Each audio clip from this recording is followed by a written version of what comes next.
Acrylamide can be formed through tobacco smoke too. Researchers conclude that acrylamide could be the human carcinogen monomer that is formed in heated starchy food as a result of lard as mentioned earlier.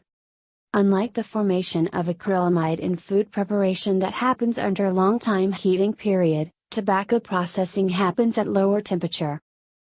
The formation of acrylamide from tobacco smoke can be explained through the production of cigarette tobacco. The production of cigarette tobacco can be divided into 3 stages. First, the cultivation of tobacco. Second, the curing and selection of cured tobacco. And finally the post-curing stage. In the first stage of tobacco processing, tobacco leaves are harvested. Levels of acrylamide in tobacco are failed to detect as uncooked and unheated plant material contain no measurable levels of acrylamide. Proceed to cure and selection of cured tobaccos. The leaves are dried using heated air. The process involves the wilting, yellowing, and drying process, are carried out under temperature 30 ± 3 degrees Celsius with temperatures under 38 degrees Celsius and usually takes a period of 4 to 8 weeks. The yellowing process is typically carried out at 35 degrees Celsius for 2 days. After the yellowing process, the temperature is raised the next 6 days to a maximum of 72 degrees Celsius for the drying stage.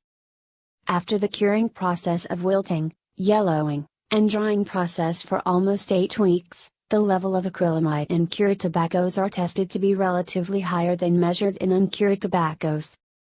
Finally, at the post-curing stage, which involves the storage for cigarette production, the tobacco intended for cigarette production will be stored at an ambient temperature of 15 degrees Celsius to 21 degrees Celsius.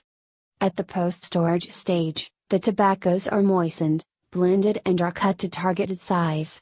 During the operation, the temperature of tobacco could literally reach up to 70 to 80 degrees Celsius for some minutes. Researchers stated that these could have contributed to the acrylamide contents in cigarettes. However, an article at Britain American Tobacco mentioned that the exposure to acrylamide through SDP use is smaller than the exposure from cigarette smoking or from the diet. Acrylamide levels in SDP were significantly and positively correlated with pH, but not with levels of either reducing sugars or ammonia nitrogen. As a simple conclusion, acrylamide generation in tobacco generally appears to occur at lower temperatures, but longer time scales than found with food production.